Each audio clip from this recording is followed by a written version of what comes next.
ಇತ್ತು ಈ ದೊಡ್ಡವರ ಸಹವಾಸ ಎಲ್ಲ? ಕರ್ಮಸಾಕ್ಷಿಯ ಮಗ ನೀನು, ನಾನು ಸುಮ್ಮನೆ ಇರ್ತಿದ್ದೆ. ಕರ್ಮಸಾಕ್ಷಿಯ ಕುಲಸಂಭವ ನಾನು. ಯಾವತ್ತಿದ್ದರೂ ಕರ್ಮ ವಿಚಲಿತವಾದಂತಹ ಕ್ರಿಯೆಯನ್ನು ಮಾಡುವವನೇ ಅಲ್ಲ.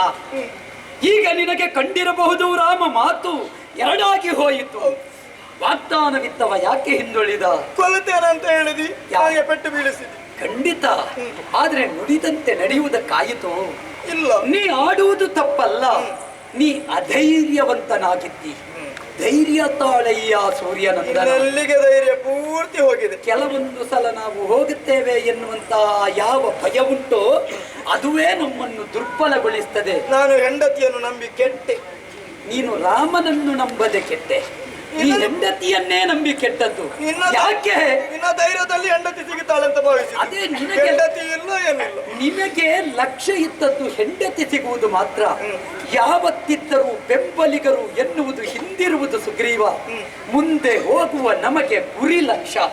ಆದ್ದರಿಂದ ನಿನ್ನಲ್ಲಿದ್ದ ಆತ್ಮವಿಶ್ವಾಸ ನಿನಗೆ ಕೈ ಕೊಡುವುದಕ್ಕೆ ಕಾರಣ ಕೇವಲ ಹಿಂದೆ ಇದ್ದಾರೆ ಎನ್ನುವುದಷ್ಟೇ. ಹಿಂದೆ ಇದ್ದವರು ನಮ್ಮನ್ನು ಕಾಣಿಸಬೇಕು ಅಂತಿದ್ರೆ ಮುಂದೆ ಇರುವ ನಾವು ಕಾಣುವ ಹಾಗೆ ವ್ಯವಹರಿಸಬೇಕು. ದೇವರೇ, ನೀವು ಹಿಂದೆ ಪೆಟ್ಟು ತಿನ್ನಿಸುವುದಲ್ಲ, ಮತ್ತೆ ಸುಮ್ಮನೆ ಹಿಂದೆ ಇದ್ದವರನ್ನು ದೂರುವುದಲ್ಲ. ಹಿಮ್ಮೇಳ ಗಟ್ಟಿ ಇದ್ದರೆ ಸಾಲದು, ಮುಮ್ಮೇಳವೂ ಸರಿಬೇಕಾಗುತ್ತದೆ ಸುಗ್ರೀವ. ಇವತ್ತು ನಮ್ಮದೊಂದು ಮುಮ್ಮೇಳವು ಪೂರ್ತಿ ಗಟ್ಟಿಯಲ್ಲಿ ನಾವು ಹೊರಟದ್ದು. ಮುಮ್ಮೇಳವು ಗಟ್ಟಿ ಉಂಟು ಅಂತ ನಂಬಿದ್ದು, ನೀನು ಮಾತ್ರ ಕೈಗೊಟ್ಟು. ಮುಮ್ಮೇಳವಾಗಿ ನಾವೊಬ್ಬ ನಿಂತರೆ ಸಾಕಾಗುವುದಿಲ್ಲ, ಮುಂದುವರಿಯುವ ನಿನಗೂ ಆ ಗೊಡವೆ ಬೇಕಾಗುತ್ತದೆ. ಯೋಚನೆ ಮಾಡು. ನೀ ಪೂರ್ವಾಪರವನ್ನೆಲ್ಲ ಹೇಳುವುದಕ್ಕೆ ಹೊರಟೆ. ವಾಲಿ ಸುಗ್ರೀವರು ನಿಮ್ಮ ಪರಾಕ್ರಮದ ಬಗ್ಗೆ ಆಡಿದೆ. ಆದರೆ ಎಲ್ಲವನ್ನೂ ಹೇಳಿದ ನೀನು ನಿಮ್ಮದ್ದಾದಂತಹ ಅಂಗಸೌಷ್ಠವ, ರೂಪಸಿರಿ ಒಂದೇ ರೀತಿಯಾಗಿ ಉಂಟು ಅಂತ ಎಲ್ಲಿಯೂ ಹೇಳಲಿಲ್ಲ. ಕೆಲವು ಸಲ ಹಾಗೆ ಹೇಳುತ್ತೇವೆ, ತುಂಬಾ ಹೇಳುವವರೆಲ್ಲ ಹೇಳಬೇಕಾದ್ದನ್ನು ಹೇಳುವುದೇ ಇಲ್ಲ. ನಿನ್ನದ್ದು ಆದದ್ದದೇ, ಎಲ್ಲ ಹೇಳಿದ್ದಿ, ಹೇಳಬೇಕಾದ್ದನ್ನು ಹೇಳಿಲ್ಲ. ಆಳ ಭೇದವೇ ತಿಳಿಯದಾಯಿತು. ಒಂದು ವೇಳೆ ಹುರುಪಿನಿಂದ ಹೋದಂತಹ ನೀನು ಮೊದಲಂದಂತೆ ಧರ್ಮದ ಬಲ ಕುಕ್ಕಿರುವ ವಾಲಿಯನ್ನು ಕೆಡಹಿ ನಿಂತಾಗ ನಿನ್ನನ್ನು ನಾ ಕಾತಿಸ್ತಾ ಇದ್ರೆ ಮಿತ್ರ ಹತ್ಯೆಯ ದೋಷ ನನಗೆ ಬರ್ತಾ ಇತ್ತು. ಆದ್ದರಿಂದ ಮುಂದೆಯಾದರೂ ರಕ್ಷಿಸಬಲ್ಲೆ ಎಂಬ ಆತ್ಮವಿಶ್ವಾಸದಿಂದ ಎಚ್ಚರಿಕೆಯಿಂದ ಉಳಿದೆ. ಹಾಗಾದ ಕಾರಣ ಯೋಚಿಸಬೇಡ. ಅಬ್ಧಿಮತನದಲ್ಲಿ ಮೊದಲು ಬಂದದ್ದು ವಿಷವಾದರೂ ಮತ್ತೆ ಅಮೃತ. ಆದ್ದರಿಂದ ಅಮೃತೋಪಮವಾದ ಬದುಕೊಂದು ಭವಿಷ್ಯದಲ್ಲಿ ನಿನಗುಂಟು ಎನ್ನುವುದಕ್ಕೆ ಇವತ್ತು ಅಭಯ ನೀಡುತ್ತಾ ಇದ್ದೇವೆ. ನೀವು ಅಭಯ ಎಲ್ಲ ಕೊಡುದು ಬೇಡ. ಈಗ ನಿಮಗೆ ವಾಲಿ ಯಾರು ಸುಗ್ರೀವ ಯಾರದ್ದು ಗೊತ್ತಾಗ್ಲಿಲ್ವಾ? ಈಗ ಕೆಳಗೆ ಬಿದ್ದು ಪೆಟ್ಟು ತಿನ್ನುವ ಆಗಲು ಆದ್ರೂ ಗೊತ್ತಾಗ್ಲಿಲ್ಲ ಇವನೇ ಸುಗ್ರೀವ ಅಂತ.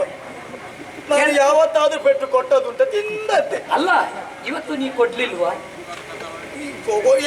ಒಂದು ಕೊಡ್ಲಿಕ್ಕಂತ ಹೊರಟೆ. ನೀ ಆತ್ಮವಿಶ್ವಾಸದಿಂದಲೇ ಇವತ್ತು ಹೋರಾಟ ಮಾಡಿದ್ದು. ಹೋರಾಟ ಬಹುಪರಿಸಾಗಿದೆ. ಬೆಟ್ಟವನ್ನು ಕಿತ್ತಿದ್ದಿ, ಮರವನ್ನು ಕಿತ್ತಿದ್ದಿ, ಹೋರಾಟ ಮಾಡಿದ್ದಿ, ಎಲ್ಲ ಮಾಡಿದ್ದೆ. ಹೋರಾಟ ಅತಿಯಮವಾದ ಕಾರಣದಿಂದಲೇ ನಿನ್ನನ್ನು ತಿಳಿಯುವುದಕ್ಕೆ ಸಾಧ್ಯವಾಯಿತು. ನೀ ನೆಲಕ್ಕೆ ಬಿದ್ದೆ. ಬಿದ್ದ ಮೇಲೆ ಹೋಗುವವನಿಗೆಲ್ಲ ಹೊಡೆಯುವಕ್ಕೆ, ಬೆಂಗಡೆಯಿಂದ ಹೊಡೆಯುವುದಕ್ಕೆ ರಾಮನೇನು? ರಣದಿ ಹೋಗುವವರನ್ನು ಹೊಡೆಯುವುದಕ್ಕೆ ಯುದ್ಧ ಧರ್ಮ ಸಾರುವುದಿಲ್ಲ. ಒಬ್ಬ ಕೆಟ್ಟವಾದ್ರೆ ಹೊಡೆಯಬಹುದಿತ್ತು. ನೀನು ಮೊದಲೇ ಹೆಂಡತಿಯ ವಿಷಯ ಮಾತಾಡುವುದು ಬಿಟ್ರೆ ಯಾವತ್ತು ರಾಮನ ಗೊಡವೆ ನಿನಗಿಲ್ಲ. ಒಂದು ವೇಳೆ ವಾಲಿ ಬಿದ್ದಾಗ ಹೆಂಡತಿಯನ್ನು ತರ್ತೇನೆ ಅಂತ ನೀ ಹೋಗಿದ್ರೆ ನಿನ್ನ ಭಾವ ನಮಗೆ ಅರ್ಥ ಆಗುವುದಿಲ್ಲ. ಚಪಲಮತಿ. ನೀನು ಹೇಗೂ ತಿರುಗಿಸ್ತಿ?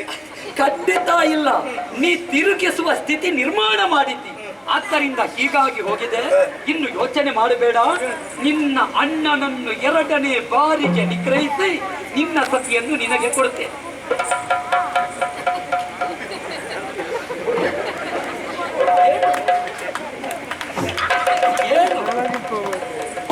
ಹರಿ ಅಂದ್ರೆ ಕಪ್ಪಿ ಅಂತ ಅರ್ಥ. ಹೆಂಡತಿ ಸಿಗದಿದ್ರು ತೊಂದರೆ ಇಲ್ಲ, ಪೆಟ್ಟು ತಿನ್ನುವ ಕೆಲಸ ನನಗೆ. ಹರಿ ಅಂದ್ರೆ ಕಪ್ಪಿ ಅಂತ ಅರ್ಥ. ನೀ ಹರಿರಾಜನಾಗಬೇಕು. ಒಟ್ಟು ನೀನು ಕಪಿರಾಜನಾಗಬೇಕು ಅಂತಿದ್ರೆ ಈ ಭಯ ಸಂಶಯ ಬಿಟ್ಟು ಬಿಡಬೇಕು. ನಿನಗೆ ವಿಶ್ವಾಸ ಬರುವುದಕ್ಕೆ ವ್ಯವಸ್ಥೆ ನಾ ಮಾಡ್ತೇನೆ. ನಿಮ್ಮನ್ನು ಗುರುತು ಹಿಡಿಯಬೇಕಲ್ಲ. ತಮ್ಮ ಲಕ್ಷ್ಮಣ, ಹೋಗಪ್ಪ, ಅಲ್ಲಿ ಕಾಣುತ್ತಾ ಉಂಟು ಗಜಪುಷ್ಪದ ಮಾಲಿಕೆ, ಅದನ್ನು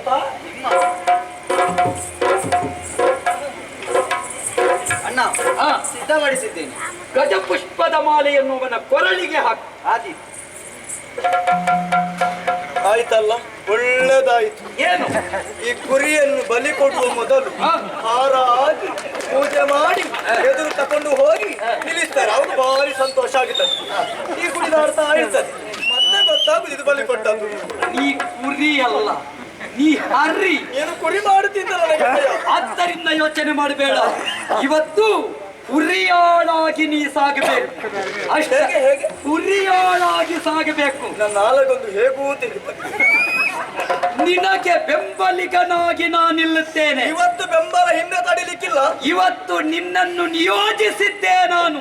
ನೀ ಯೋಚನೆ ಮಾಡಬೇಡ. ಯಾವತ್ತಿದ್ದರೂ ನಿನ್ನ ವಿಜಯದ ಮಾಲೆ ಇದು. ಇದು ವಿಶೇಷವಾದ ಬಲವನ್ನು ನಿನಗೆ ಕೊಟ್ಟಿದೆ. ಬಹಳ ಚಂದ. ವಾಲಿ ಒಂದು ವೇಳೆ ಪ್ರತಿ ಮಾಲೆಯನ್ನು ಧರಿಸಿ ನಿನ್ನನ್ನು ಧಾತ್ರಿಗೆ ಕೆಡಹಿದ ಅಂತಾದ್ರೆ ನಿನ್ನನ್ನು ಗುರುತು ಹಿಡಿದು ವಾಲಿಯನ್ನು ಕೆಡಹಿ ನಿನ್ನ ಸತಿಯನ್ನು ಈ ಪವಿತ್ರವಾದ ಕಿಷ್ಕಿಂದೆಯ ಪಟ್ಟವನ್ನು ನಿನಗೆ ನಾವು ಒದಗಿಸ್ತೇನೆ. ಇಲ್ಲಿ ಸ್ವಲ್ಪ ಮುಟ್ಟು, ನಿನ್ನ ಹಸ್ತ ಸ್ಪರ್ಶ ಆದ್ರೆ ನೋವೆಲ್ಲ ಹೋಗುತ್ತದಂತೆ. ಇದು ಆಗ ಮಾಡಿದ ಒಂದು ಕಾಲಲ್ಲ, ಎರಡೆರಡು ಕಾಲಲ್ಲಿ ತುಳಿದು ಯೋಗ ಚಂದ ಉಂಟು, ಯೋಗ ಚಂದ ಉಂಟು. ಹೌದಲ್ಲ?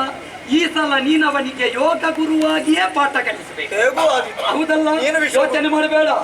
ನೀನು ನಾವೀಗ ಕರೆಯುವುದಾದ್ರೆ ಎಲ್ಲಿಂದ ಮಾತಾಡುತ್ತಾ ನಾವು ಸಾಗಿ ಮುಂದೆ ಬಂದಿದ್ದೇವೆ. ಮುಂದೆ ಬಂದಿದ್ದೇವೆ. ಬಂದು ನಿಂತ ಜಾಗ ಯಾವುದು ಬಲ್ಲೆಯ? ಇದು ಸಪ್ತ ಜನಾಶ್ರಮ ಅಂತ ಒಂದು ಪ್ರದೇಶ. ಹೌದಲ್ಲ? ಈ ಆಶ್ರಮದಲ್ಲಿ ನಾವು ಕಿವಿಗಟ್ಟೆವು ಅಂತಾದ್ರೆ ಮಂತ್ರದ ಸ್ವರ ಕೇಳ್ತಾ ಬಹುದು. ಸಪ್ತ ಋಷಿಗಳು ತಾವು ತಪಸ್ಸು ಮಾಡಿದ ಪುಣ್ಯ ಭೂಮಿಯು. ಈ ಜಾಗಕ್ಕೆ ಸುಳ್ಳುಕಾರನೊಬ್ಬ ಕಾಲಿಟ್ಟ ಅಂತಾದ್ರೆ ಅವನ ತಲೆ 1000 ಹೋಳಾಗುತ್ತದೆ ಅಂತ ನುಡಿ ಉಂಟು. ಆದ್ದರಿಂದ ನೀ ಸತ್ಯಾತ್ಮ, ನಾನು ಸತ್ಯಾತ್ಮ ಎನ್ನುವುದನ್ನು ಸಾದರಪಡಿಸಿದ್ದೇವೆ. ಇನ್ನು ಯೋಚನೆ ಮಾಡಬೇಡ. ಯಥೋ ಧರ್ಮ ತಥೋ ಜಯ. ಹೌದಲ್ಲ? ಯೋಚನೆ ಮಾಡಬೇಡ. ಸತ್ಯ ಧರ್ಮಕ್ಕೆ ಜಯ ಈ ಸಲ ಇಲ್ಲಿ ಸಿಗುತ್ತದೆ ಎನ್ನುವುದಕ್ಕೆ ನೀ ಸಾಕ್ಷಿಯಾಗಬೇಕು. ನಿನ್ನ ಅಣ್ಣನಾದ ವಾಲಿಯನ್ನು ಯುದ್ಧಕ್ಕೆ ಆಹ್ವಾನಿಸು. ಅಣ್ಣ, ಇವತ್ತೆಲ್ಲ ಅಣ್ಣ ಅಂತೆಲ್ಲ ಕರೀಲಿಕ್ಕಿಲ್ಲ. ರಾತ್ರಿ ಪ್ರೇಮವನ್ನೇ ಬಿಟ್ಟಿದ್ದೇನೆ. ವಾಲಿ!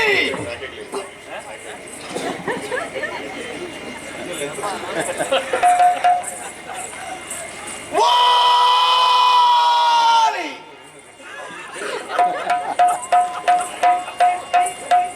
ನಿಲ್ಕೊಂಡು ಕರೆಯುವ.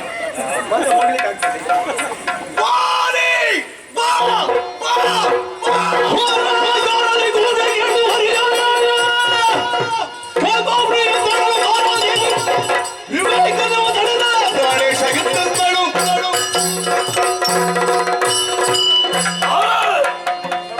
ನೀನು ಯಾಕೆ ಹೀಗೆ ಬಂದಿರುವೆ?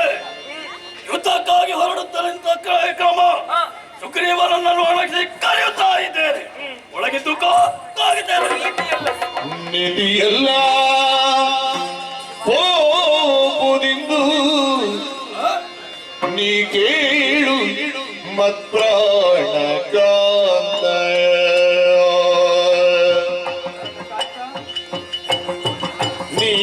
ನೀತಿಯಲ್ಲ ಹೋಗುವುದಿರುವುದು ನೀ ಕೇಳು ಮತ್ಪ್ರಾಣ ಕಾಂತ. ಅಂಗದ ಒಂದು ಮಾತ ಕೇಳಿದೆ ನಾನಿಂದು. ಜಾತ ಅಂಗದ ಬೇಡ ಒಂದು ಮಾತ ಕೇಳಿದೆ ನಾನಿಂದು. ಜಾತನಂಗದ ಬೇಳಿದೊಂದು ಮಾತ ಕೇಳಿದೆ ನಾನಿಂದು.